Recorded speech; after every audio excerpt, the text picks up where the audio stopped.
Hello everyone, this is Deepti Jaiswal and welcome to Rainbow Public School. Today we discuss the chapter 3rd, motion in a straight line, and today's topic are motion, distance and displacement. ये तीनों topic को आज हम cover करेंगे और अच्छे से समझेंगे ये है क्या। सबसे वेरी फर्स्ट टॉपिक है जो मोशन। मोशन क्या है? एवरीडे लाइफ में हम ऑब्जर्व करते हैं कि जितना भी इस वर्ल्ड में ऑब्जेक्ट है वो सब एक जगह से दूसरी जगह पर मूविंग कर रहा है। कुछ चीज़ें हमें दिखाई देती है मोशन की स्टेट में एंड कुछ चीज़ें हमें रेस्ट के स्टेट में दिखाई देती हैं। जैसे कि बर्ड्स हैं, ये फ्लाइंग कर रहे हैं स्काई में, देन ये मोशन कर रहे हैं। अर्थ है, अर्थ क्या कर रही है? सन के चारों तरफ घूम रही है, मीन्स ये भी स्टेट ऑफ मोशन में है। एंड हम क्या है, हम अपने आप को ऑब्जर्व कर रहे हैं कि हम स्टेट ऑफ रेस्ट में, बट एक्चुअल में अर्थ में कोई भी है, चाहे वो एक स्टोन भी हो, वो अर्थ के साथ साथ साथ सन के चारों तरफ मूविंग कर रहा, मीन्स वो अर्थ के वो भी स्टेट ऑफ मोशन में ही है। इसी तरह से कोई भी ऑब्जेक्ट जो यहाँ पे है वो किसी ना किसी ऑब्जेक्ट के रेफरेंस में या तो स्टेट ऑफ मोशन की कंडीशन में है या तो स्टेट ऑफ रेस्ट की कंडीशन में। फॉर एग्जांपल अगर हम कोई भी दो ट्रेन का एग्जांपल लेते हैं जो कि एक सेम डायरेक्शन में मूविंग कर रही हैं और दोनों की स्पीड भी सेम है, देन उनमें बैठा हुआ, एक ट्रेन में बैठा हुआ पैसेंजर क्या ऑब्जर्व करता है कि other train state of rest में है, बट एक्चुअल में क्या है, दोनों ही ट्रेनें स्टेट ऑफ मोशन में हैं। तो एक ऑब्जेक्ट के रेफरेंस में दूसरी चीज को हम बताया जाता है कि वो स्टेट ऑफ मोशन में है या स्टेट ऑफ रेस्ट में है। तो जिस ऑब्जेक्ट के रेफरेंस लेकर ये चीज़ हम डिसाइड करते हैं कि स्टेट ऑफ मोशन है या स्टेट ऑफ रेस्ट है, उस ऑब्जेक्ट को बोला जाता है रेफरेंस फ्रेम। ओके, मोशन पे और डिस्कस करते हैं।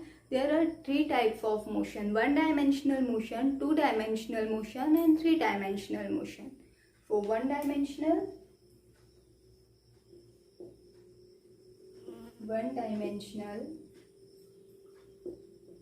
second is a 2 dimensional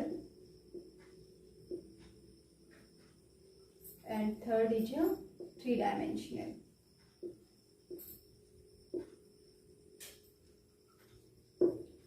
For 1 dimensional, when an object moves in a straight line, then that motion is called 1 dimensional. For example,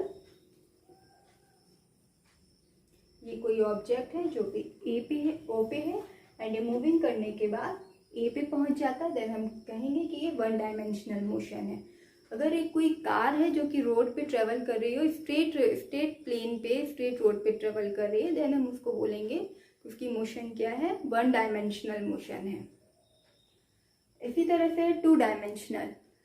so 2 dimensional क्या है, when an object moving on a plane, then that motion is called 2 dimensional motion.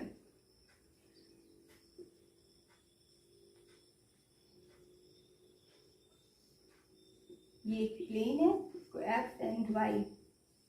तो जब कोई इसमें motion करता है then इसको motion को हम बोलते हैं 2 डायमेंशनल मोशन। जैसे कि कोई कार है वो एक जिगजैग पाथ पे मोशन कर रही है, तो उसकी मोशन को हम बोलेंगे 2 डायमेंशनल मोशन। यहाँ पे 2 प्लेन, एक x axis and y axis, 2 plane हो, पूरा एक प्लेन होता है। एंड सेकेंड एग्जांपल है 2 डायमेंशनल का कैरम क्वाइन। कैरम की क्वाइंस है, उनकी मोशन भी क्या होती है, 2 डायमेंशनल मोशन होती है, क्योंकि वो एक पूरे प्लेन 2 एक्सिस पे मोशन करती हैं। नेक्स्ट है 3 डायमेंशनल। 3 डायमेंशनल क्या है, when an object moves on a space, then that motion is called 3 dimensional. For example, एक बर्ड है जो कि स्काई में मूविंग करता है, तो उसकी मोशन क्या है, 3 डायमेंशनल, 3 डायमेंशनल। एक एरोप्लेन जो कि फ्लाइंग कर रहा है, उसकी भी मोशन क्या है, 3 डायमेंशनल। तो क्लियर हो गया। फर्स्ट डायमेंशनल में क्या है, जब कोई भी ऑब्जेक्ट सिर्फ एक स्ट्रेट लाइन में मूविंग करता है, then that motion is called 1 dimensional और रेक्टिलिनियर।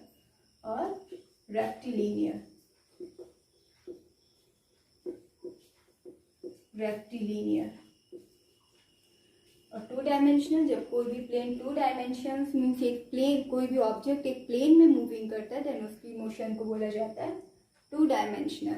और 3 डायमेंशनल, जब कोई भी ऑब्जेक्ट एक स्पेस में मूविंग करता है, देन उसकी मोशन को हम बोलते हैं 3 डायमेंशनल मोशन। अब इसके बाद है तो डायमेंशनल से रिलेटेड कुछ मोशन है, तो मोशन को हम ग्राफ में रिप्रेजेंट कैसे करते हैं?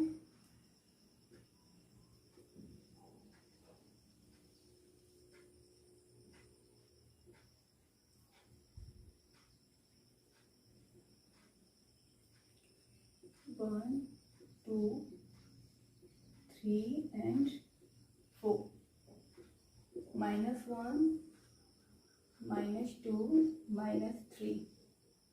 देखिए t इज इक्वल टू, हमने लेट किया कि t इज इक्वल टू 0 पे हमारी पोजीशन, किसी ऑब्जेक्ट की पोजीशन है -2। फिर t इज इक्वल टू 1 पे ऑब्जेक्ट की कंडीशन है 1। t इज इक्वल टू 2 पे ऑब्जेक्ट की कंडीशन है, पोजीशन है 3। एंड इसी तरह से t is equal to 3 timing में ऑब्जेक्ट की पोजीशन है 5। इन सबसे पहले ऑब्जेक्ट -2 की पोजीशन में था स्टार्टिंग टाइम, इनिशियल टाइम पे t इज इक्वल टू 0। फिर t is equal to 1 timing में वो मूविंग करते हुए पोजीशन 1 पे आया। t is equal to 2 timing में मूविंग करते हुए पोजीशन 3 पे।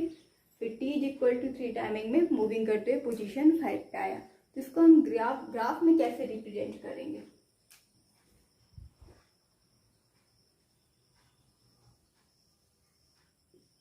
ये टाइम एक्सिस, जिसे हम एक्स एक्सिस से रिप्रेजेंट करेंगे, और ये है वाई एक्सिस, जिसे हम, इसमें हम पोजीशन को, पोजीशन। अब देखिए यहाँ पे क्या है, time 1, 2, 3 and 4, 1, 2, 3 and 4 and 5, 1, 2 and 3. You see the origin point. So क्या है, at t is equal to 0, position of any object is -2. t is equal to 0, ये है टाइम की एक्सिस एंड पोजीशन है -2, मीन्स यहाँ पे ये है पोजीशन। फिर नेक्स्ट है at t is equal to 1, position of object is 1। t is equal to 1 timing है ये एंड पोजीशन है 1। ये पॉइंट हमें मिला। इसके बाद है at t is equal to 2, position is 3। तो t is equal to 2 means ये पॉइंट एंड पोजीशन इज 3। ये पॉइंट मिला। इसके बाद है t is equal to 3 and position is 5। ये पॉइंट मिला। तो इस तरह से इसको हम ज्वाइन करेंगे, देन हमें एक स्ट्रेट लाइन मिलेगी। तो ये है पोजीशन टाइम ग्राफ। तो इस तरह से पोजीशन टाइम ग्राफ को हम बनाते हैं। इसके बाद नेक्स्ट टॉपिक है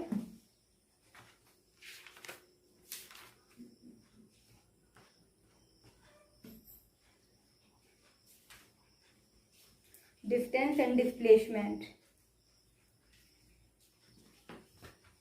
नेक्स्ट इज डिस्टेंस। डिस्टेंस क्या है? A distance a path traversed by an object in a certain time is called distance.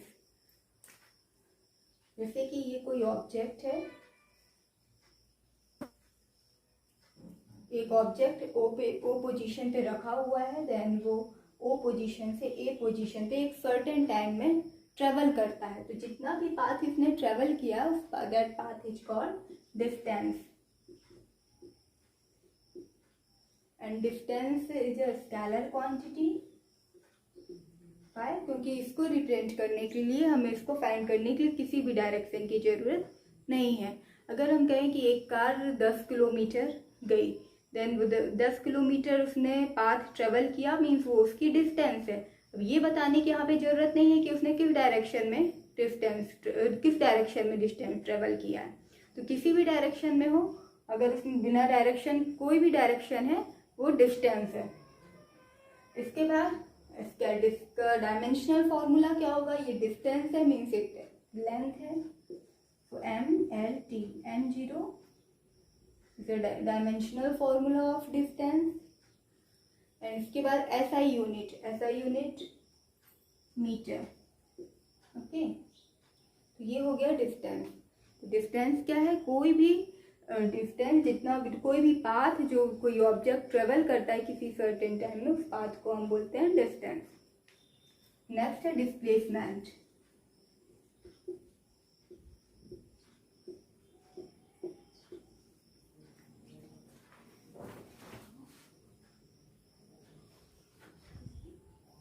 तो डिस्प्लेसमेंट क्या है? The minimum distance travel by an object between the initial position and final position.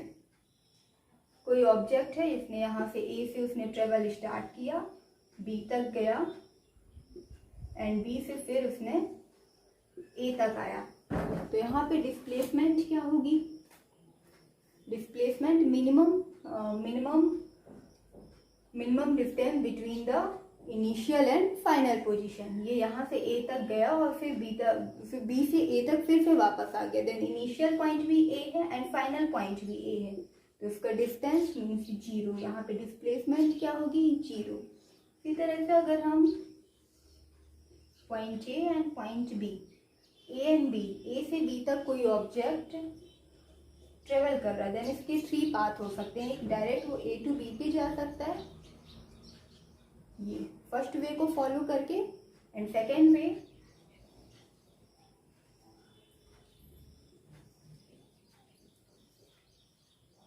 A B and C, A C B, second way को follow करके वो B पे जा सकता है. थर्ड वे है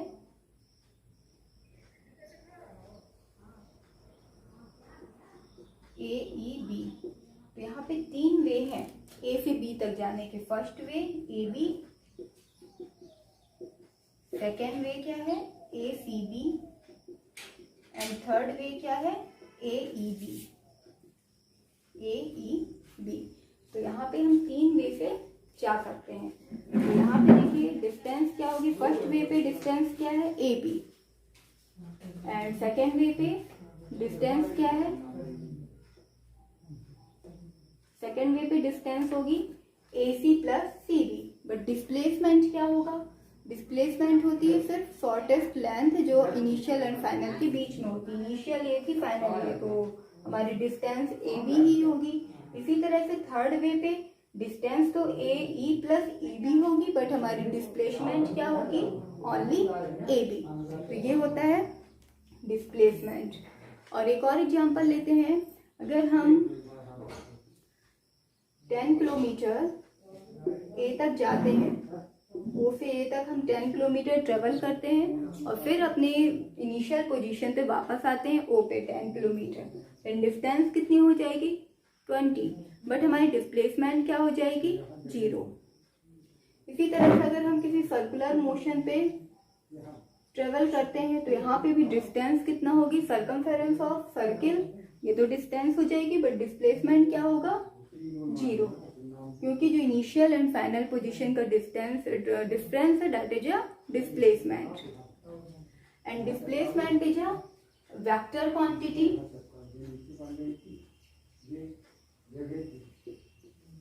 वेक्टर क्वांटिटी क्यों? क्योंकि इसे फाइंड करने के लिए हमें डायरेक्शन बतानी जरूरी है. हमने किस डायरेक्शन में 10 किलोमीटर ट्रेवल किया. अगर हम बोलते हैं हमने वेस्ट डायरेक्शन में 10 किलोमीटर ट्रेवल किया, मीन्स ये डिस्प्लेसमेंट है. और अगर हम बोलते हैं कि हमने 10 किलोमीटर ट्रेवल किया, मीन्स ये ओनली डिस्टेंस है. वेक्टर है एंड इसका dimensional formula and unit is also metre. तो ये आई होप आपको अच्छे से समझ में आ गया होगा. तो आज का टॉपिक इतना ही है. Thank you.